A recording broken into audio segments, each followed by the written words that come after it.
Let's talk about affirmations and intentions.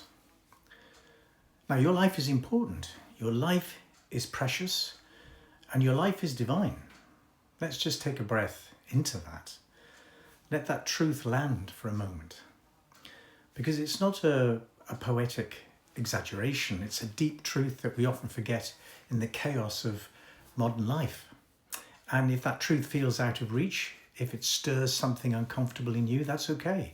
That's exactly why we're here. We're here to learn. So how can you make the most of this life? How do you reconnect with its depth and purpose? Where does your passion truly lie? What calls you from the inside? Not what you've been told you should want or what looks good from the outside, but what makes your heart stir? What brings you soul peace? These aren't easy questions, I know, but they are vital ones. And to begin answering them, we often turn to something simple but profound, like affirmations and intentions. Now, these words get tossed around a lot, but let's take a moment to really understand them, not just from a kind of pop psychology point of view, but from a therapeutic and soulful perspective. Affirmations are not just wishful thoughts. They are statements of truth, statements of belief, but they must be your truth, not an idealized version, not a forced positivity, real truth. Because if you try to create change by jumping off a platform that's unstable or false, you will feel that disconnect, that dissonance. And that dissonance is the breeding ground of self-sabotage. Intentions then are the movement forward from those affirmed truths. If an affirmation is your launch pad, the intention is the direction you choose to travel in.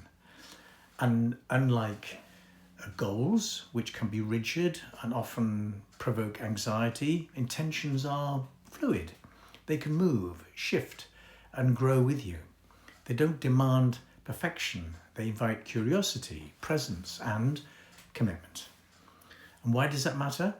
Because within us all live the powerful inner parts of our psyche. And if your intentions and affirmations are driven by your inner child, who may still carry wounds of not being good enough, of needing to be perfect in order to be loved, then what you're really doing is setting yourself up to repeat an old story.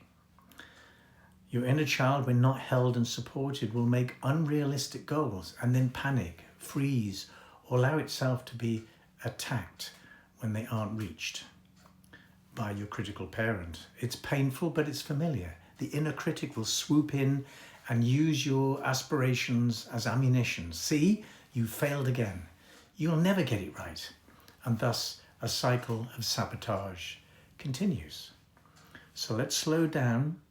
Let's look instead at how we can set affirmations and intentions from a place of inner wholeness, from the adult self, and not the overly responsible, perfectionist adult, but the grounded, compassionate, and wise part of you that is beginning to awaken. The part that's developing a nurturing inner parent, one that can protect your inner child and gently push back on your inner critic. Let me give you an example. Say a client comes to me and is concerned about their weight. And for the sake of this example, let's assume there are no other health complications involved. The inner child might immediately go to black and white thinking. I have to lose 8 pounds in 4 weeks or I failed again. The inner critic then tightens the screws. And if you don't, you're lazy, you're weak, undisciplined. That's not a sustainable or healthy path towards change. But the adult self, supported by the nurturing parent, might begin with a more grounded affirmation. I'm currently 8 pounds overweight, and I acknowledge that this is a result of my choices and circumstances. I take full responsibility, and I'm willing to explore what change could look like, one step at a time. Feel the difference? That's honest, that's kind, and most importantly, it's real. From there, an intention might arise. What are the ways I can begin to move towards a healthier weight in a way that supports me emotionally and physically? That's a question, not a demand. It opens the door for creativity and commitment, certainly not punishment. I'll go to the gym 3 times a week is not an intention if your history with the gym tells us another story. That's an aspiration. Wishful thinking and aspirations aren't wrong, they're beautiful. But when we confuse them with intentions, we fall into the trap of magical thinking or worse, self-betrayal. Intentions work when they are in alignment with who we truly are, not who you think you should be. And here's a deeper truth. Your inner critic thrives on comparison. It loves to measure you against an idealized version of yourself or others. But if you genuinely believe you are a unique person on a unique journey, comparison loses its grip.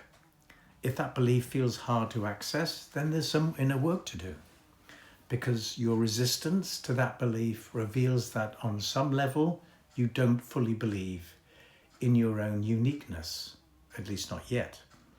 So what do we do with all of this? Well, we become like the river. The Taoists speak of the river's intention to flow to the sea. It doesn't do this in a straight line. It meanders. It flows around obstacles. It changes shape, speed, and rhythm. But it continues. It trusts its path. Can you trust your path? Can you set an intention like a river flows, not to prove something, but to move closer to your truth, to growth, to an inner union? Start with an affirmation rooted only in honesty. This is where I am. This is what I feel. This is what I believe for now. And then set a gentle, flexible intention and pay attention to the parts of you that resist it. Is that the voice of the child or the critic, or the whisper of a wiser, self-emerging, nurturing parent? There is no perfection in this process, and thank goodness for that. There is only presence, intention, and the courage to keep showing up again and again. Your life is important. Your life is precious. Your life is unique and divine. You don't need to prove that. You only need to honor it. And from there, anything is possible. And if you'd like help finding your true self, visit my website and book a free discovery call. And let's see what's possible.